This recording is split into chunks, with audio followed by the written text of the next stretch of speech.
Hello, Whovians, and welcome to the main channel, and welcome to the Doctor Who podcast you've all been wanting to listen to. Doctor Who discussions. There isn't any other better ones. Who knew? And so today, in this fine episode, we've got another special guest. We've got the one, the only, Philip Hawkins. Hello. Now, in Doctor Who podcasts, they always ask the same question. I'm going to go down the exact same route because why not? When was your first experience of Doctor Who and how did it make you a fanatic? Well, I can't actually remember. It was sometime probably between the age of sort of 4 and 6, maybe. I know my dad used to watch it when he was a kid, and around about that time in the early 90s, there would have been the repeats on BBC Two of what started out in the Pertwee years. And I do have a memory of watching The Green Death. So I don't know if The Green Death was the first one I watched, but I do know I watched it around that time. I also have a vague memory of watching the Peter Cushing movies around the same time. So I couldn't tell you what my first Doctor Who experience was with any sort of firm memory, but it was something. It was probably either a Pertwee or the Peter Cushing movies. I can't quite remember.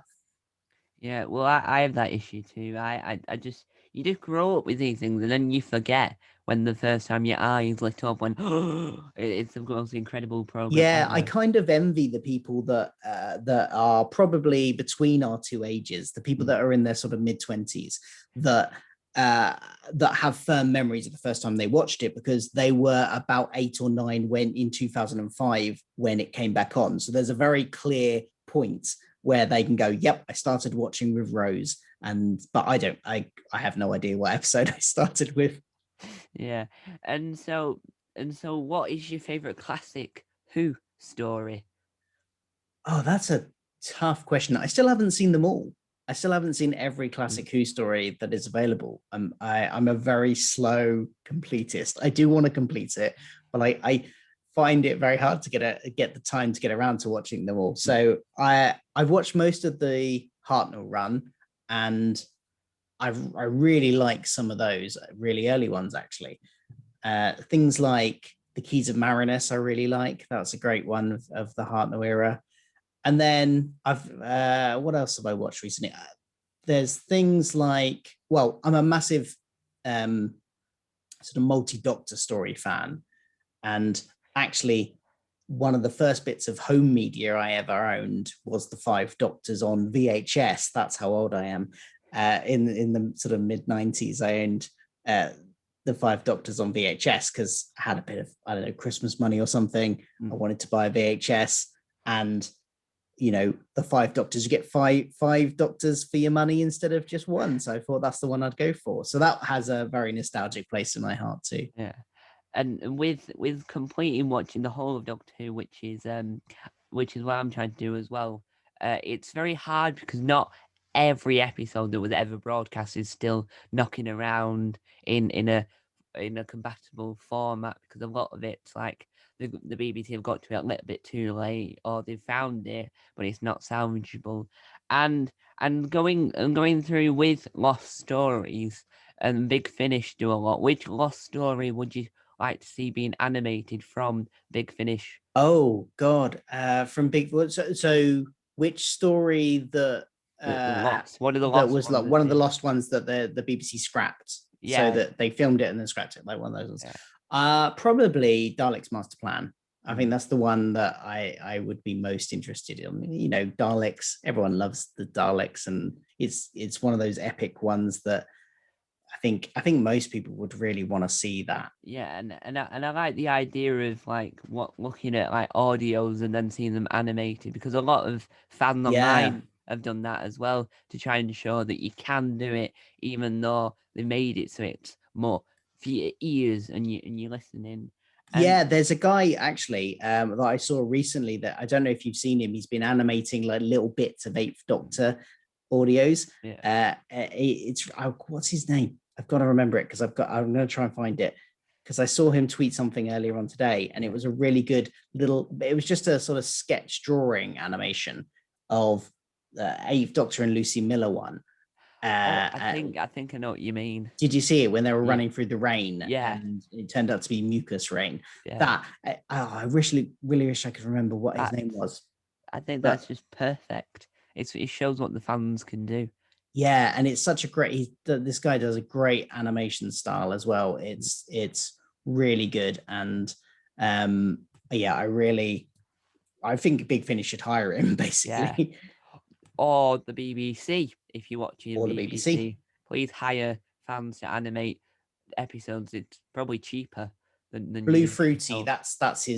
Yeah. that's his Twitter handle. Blue Fruity, very Yeah. good animation. Yeah, the link will be in the description on YouTube if I remember, which I probably will or won't. Who knows? We'll find out. Now, a big finish, I think, since Doctor Who and when Doctor Who's not airing between series, Big Finish is there to fill the gap. What's your top 3 favorite Big Finish stories? Oh yeah, you asked me to think about this before I came on, and I really struggle because my mind, I constantly change what's my favorite, and it's a lot of recency bias. You know, whatever's in my head because I've listened to it recently is currently my favorite. But I tried to think back a little bit. I'm a massive Eighth Doctor fan with the audio stuff, so I have every Eighth Doctor audio. So on CD, I picked out. Well, actually, the whole of this sort of Time War run is brilliant, but particularly Volume 4 with the Davros stuff was really good. Mm. Some brilliant stuff there. Another Eighth Doctor one was An Unearthly Child. An Earthly Child, which is one where he visits Susan and finds out he's got a great grandson as well. And there's a lot of really good emotional stuff in that, and great character work in that one. So those two are really good. And then the other one I don't have on CD because it was a short trips. There is, and I think it was one of the Paul Spragg ones, winners. It's called Forever Fallen by Joshua Wanisco, I think is how you pronounce his name. And it's a Seventh Doctor short trip. And it's, when I listened to it, I was captivated throughout the whole thing. It's basically, the premise of it is all those times we see the Doctor give the villain one last chance to change their ways and not go through with their plan, because he always does. You know, like, don't do this. You know, what if the villain actually took him up on it and went, okay, I won't do it, and then what would happen next? And it's a really engaging story, and it kind of delves into, can someone be redeemed? Can someone come back from that? Can someone be de-radicalized? It's a really interesting story. Wow. And with the Time War and that, I like how they continued Susan's story in Susan's War, which sort of like says they've not forgotten about her. The actor's still alive. I think she was still alive when she recorded it. Yeah. And it's good how like they've used her to do something more than just sat around wondering will she ever appear back in the show, since William Hartnell promised that she'll feature in it again. Yeah, and she's come back a few times since, because she was in the Five Doctors as well, Yeah. of course. So she's now met quite a few of the Doctors. She met all of the first, well, the four that came after the one that was her grandfather figure, and now she's met the eighth. So, you know, And for one of my favourites that I'm currently listening to is the sixth Doctor one called The Middle. okay, I've Written not well, seen that one. that's written by Chris Chapman, and Yep. the beginning of it is one of the great. It reminds me of the whole like Russell T Davies era, and it's about this world where no old people are left alive. When you reach a certain age, you get killed. Oh, kind of the Logan's Run type Yeah, thing. so you're Yeah. taking over. So it's like a whole android, and they scan how old you are, and if you're like 30, you go into the middle and do work. If you the doctor's age, you get pulled off and dead. Oh no. And you see how how the system can't even work out the doctor's age, let alone the doctor himself Yeah. can't work out how old. And with with all these amazing stories, a lot for fans get into. What's your favorite Doctor Who video you've ever filmed? Oh, that's a good question. What is my favorite one? sometimes I don't know. I might have to go and have a look back through what I've got on my channel because I've got a terrible memory and I forget them really quickly. I don't. Well, I mean, different ones for different reasons. So I did the series all about the Time Lord Victorious stuff, which I called the Time Lord Victorious Canon Update, uh, which basically I didn't want to review everything, but I wanted to do a video covering everything. So instead of doing reviews of this big multi-platform event, I did a kind of thing that what I wanted to do was create something that would be a useful resource. So every entry in the event, I covered in a video saying how it all ties in together, how the story connects, because it's quite an interconnected sort of if you plotted it all out, it's quite a complicated spiral diagram type thing. So I just wanted to provide a sort of continuity guide to it. So that was quite fun to do, and something a bit different. And I really enjoyed doing that. And I tried to have a bit of fun with it. So I did a few little comedy sketches in there as well. Did some stop motion with some Eagle Mask Dalek toys as well for a bit of comedy as well. So that was quite fun. I enjoyed doing that.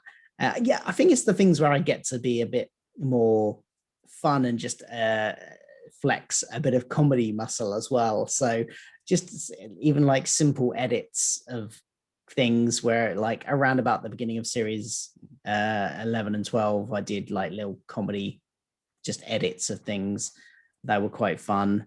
There's those sort of things. I think things where I get to do a bit of comedy. Yeah, and with your YouTube channel being like your home to home your creative stuff, would you ever? And I know it's like a hard thing to do because a lot of people do it. Would you ever make your own fan film or fan audio drama? Yeah, I'd probably be more likely to do an audio drama. I have a background in working in audio drama from a behind the scenes point of view anyway, in my professional life. So I probably would be interested in doing that. So it's the time. it's one of those things which is like, that would be a great project to do. Yeah. But I know it will, like, getting around to it is the hard part. I'd have to write the script, and then it just takes a long time. Like I mean, to give you an example of how long it takes me to do anything, I've got a video coming out this weekend, which is my Doctor Who book collection. And I filmed it in February 2020. I filmed it over a year ago, and it took me this long to get around to editing it because there was a lot of sort of cutting, and I didn't just do it like I was going down a shelf and pulling them out. I sort of cut between each one, so there was a lot of editing to do on it, and it took me a year to get around to doing. So I have a feeling that if I tried to do an audio drama, I would like to, but it might take me a long time. Yeah. And would you ever see yourself being in an audio drama of some description? Yeah, I've been in other fan audios before. I've been in one of Miles Taylor's ones before. And I'm in one of the upcoming Dominic Martin's series that he's got going at the moment, Doctor Who Remnants.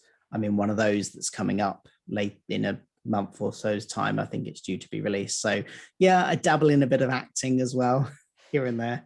Yeah. And speaking of fan audios, they're really, I think they're incredible. If you look at where Big Finish began and where Big Finish are, you hear and you think, incredible. And then you go to BBC Sounds and you listen to Doctor Who ones and the odd other bits and bobs, and that's incredible for what it is. But fan ones like Miles Taylor and then the Who Chasers and all those are just incredible. Out of the ones you've heard, which are your favourites? Wow, the fan ones. Yeah. It's a good question. That's a good question, because it's difficult to answer. I'm going to defer on answering that just because now I've been in a couple of them. It feels like it would be slightly biased to say even not the ones that I've been in, but either of the two creators. Yeah. Because they do create absolutely great stuff, both Miles Taylor and Dominic G. Martin. So they create brilliant stuff, but it kind of feels like I'd be being a bit biased. And there are fantastic other creators out there as well. I probably haven't listened to anywhere near as much as I should of them.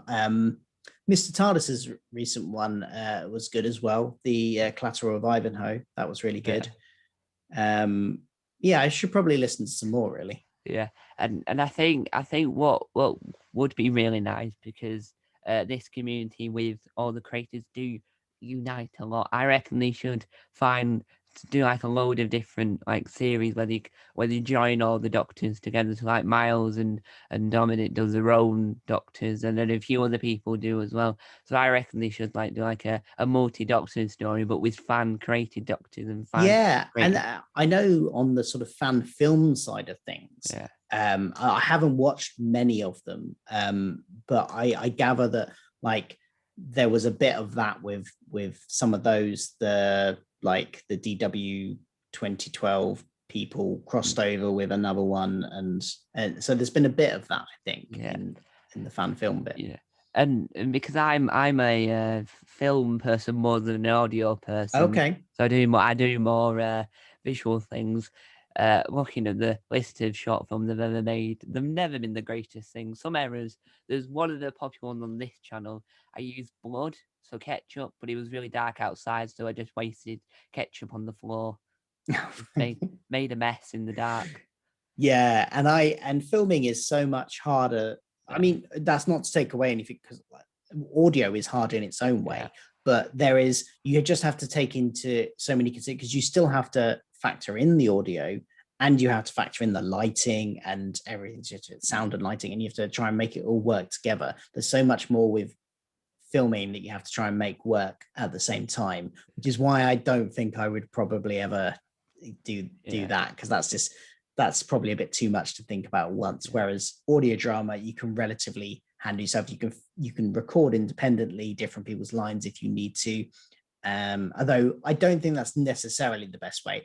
Often it's a necessity, but from when I've done acting myself, I've always find it better to be in a room with people I'm acting against, so you can kind of play off each other, or at least on a line with them or something. Yeah, because with audio you can easily simulate a monster with the audio, but with like visual you have to use VFX, which is in my personal experience very hard to do, because you have to work on what type of monster you want. You have to create it. You have to get the classic Doctor Who tennis ball, and you have to get the really good reactions to a tennis ball, which is what I think it was Tolson that said it in one of the panels they did a few years ago about how they were reacting to a massive monster, but it was just a tennis ball that they were actually looking at.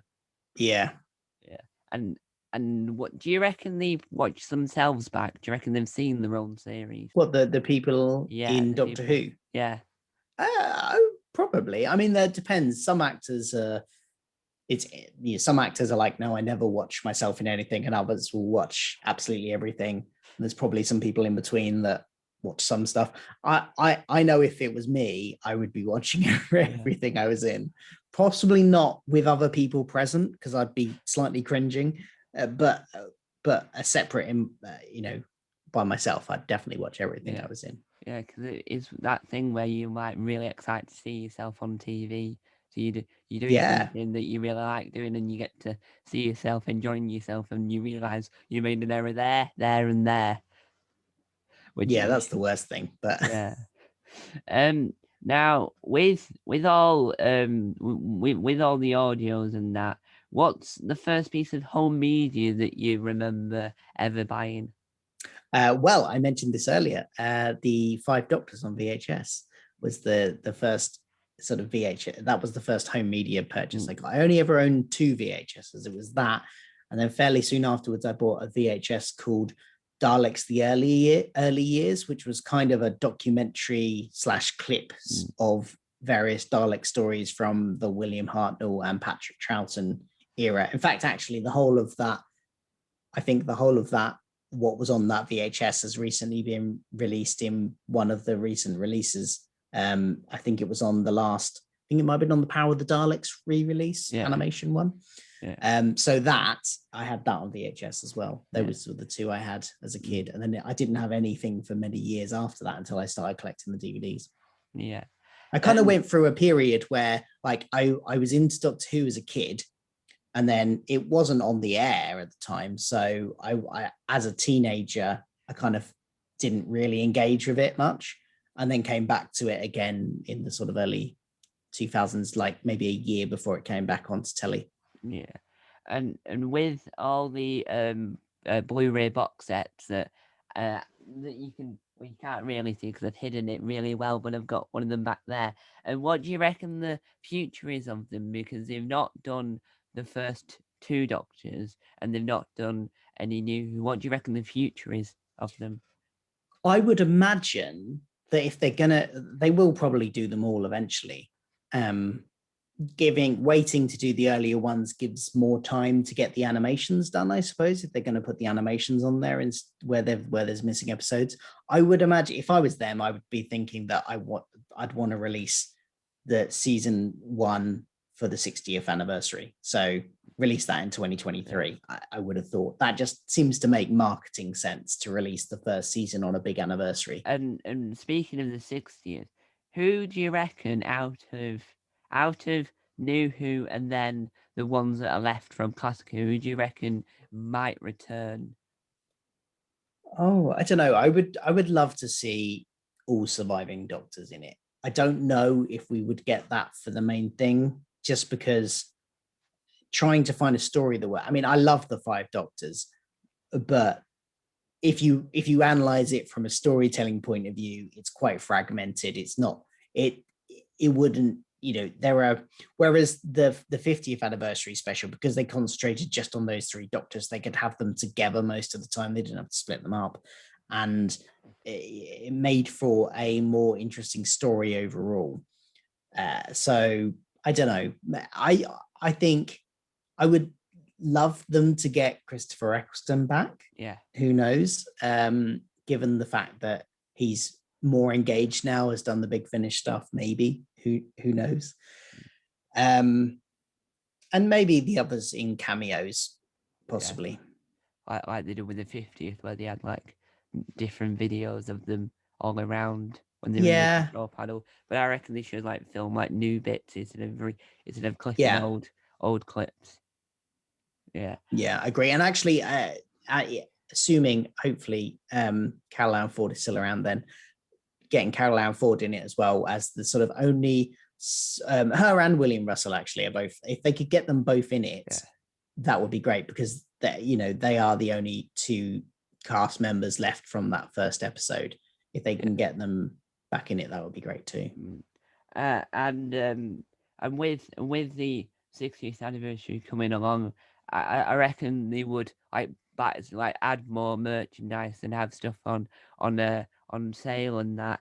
And with all of it, what would you want to see return? What format? Because I reckon that Big Finish should re-release like a couple of the cassettes that they used to do.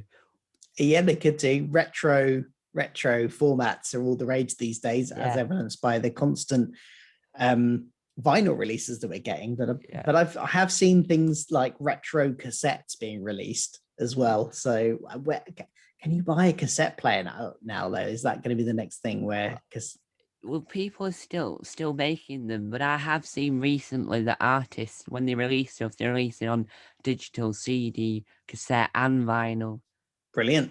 So Sony could re-release the Walkman, or Big Finish could make their own called the Big Finishman. The Big Finishman, yes. Yeah. It only accepts anything that Nicholas Briggs is in. and it's his voice when it says power on. It's Nicholas Briggs saying power on. That's a poor impression. Now going away from the main show a little bit, out of all the spin-offs that have been done within visual and audio, which one has been your favorite? If you've heard more, like which one's your favorite overall? Visual, I'd say Torchwood has been my favorite. And on audio, probably the Gallifrey series. That's been really good. I've enjoyed that one. I've bought all of those. I finally caught up sort of late last year. I've been playing catch up on it for a while. I actually bought my first Gallifrey audio probably in about 2006, but then didn't buy any more for a long time afterwards. And so the last sort of couple of years, I've been playing catch up every time they've had a sale or something. I've bought a few more, and I've finally caught up and all the way up to the Time War stuff as well. So yeah, that's really good. Yeah, because it was a few years ago. Because there's something called Hoovian Amino, if you've ever heard of it, which is sort of a community for Doctor Who fans to chit chat. It's all about Doctor Who, and then there's a different type of aminos for anything. And I put on there about them doing a spin-off with Rose Tyler and about her in another dimension, and then really funnily a few years later, Big Finish then commissioned a one series box set of the Rose Yeah. Tyler thing. Have you heard that? Yeah, because there was Russell T Davies kind of toyed with the idea of doing the spin-off of it, didn't he? Yeah. Earth Defender or something it was called. Yeah. I think. Yeah.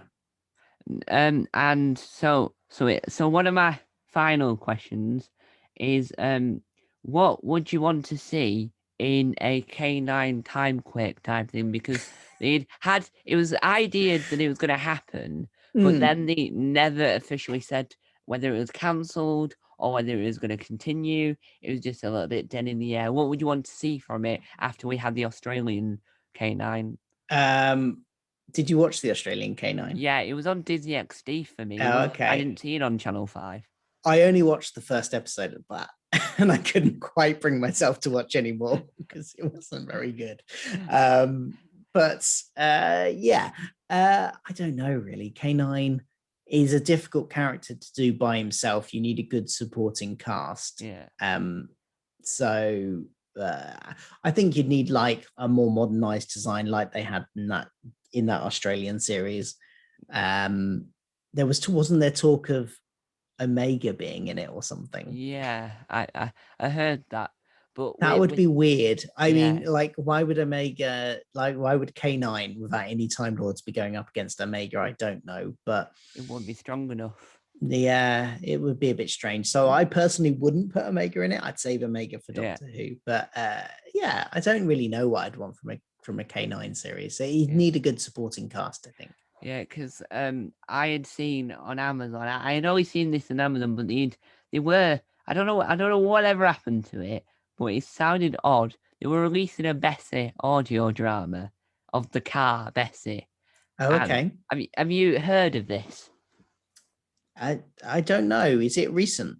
Yeah, so it was it was earlier. It was very recent, and you can get it on vinyl, and it's about the adventures of Bessie. So it's like Brum, where Brum can't talk, but it's now Bessie with just Bessie on her own, and I think they've got a narrator on board for it. But is it? Bessie Come Home. Yeah, is that it? Yeah, I'd seen that because I've bought because it's part of a range called Beyond the Doctor, which is that they've got sort of it appears to be a series of what companions and stuff have done after the Doctor. So I've bought the Romana one. I haven't listened to it yet, the Cameos ring, but I wasn't sure if I was going to get the Bessie one. I'm not sure about that. Yeah. Maybe. I was toying with it as well, but for me, Bessie's one of those cars that, because I'm such a big fan of Doctor Who, I so want it as like my first ever car. I want to be able to drive. I don't know whether it's road safe anymore, but I want to be able to drive down the road in a Doctor Who car, getting wet because of all the rain inside it. Yeah. Topless cars. I don't know how. I hate the rain, so I don't think I'd enjoy it very much. Oh, but I don't know whether it'd be road safe anyway, because they're really old now, and everyone's trying to go all electric rather than petrol or whatever. But classic cars, if they're kept in good condition, can still be driven. You have classic car shows up and down the country all the time. So thank you for coming on to the podcast to talk about all things Doctor Who. And if you want to hear more from Phil, head over to the third channel, which as the time we're recording is called The Weird Side. But if you listen to this in the future, it might be called either Tom Does TV or Tom Talks TV, because I witter on too much about TV. But hope you enjoyed this podcast if you listen to it orderly. Hope you enjoyed looking at our wonderful faces. And thank you for coming on. No worries. Thank you for having me. You're welcome. And hope you enjoyed this video. And time out.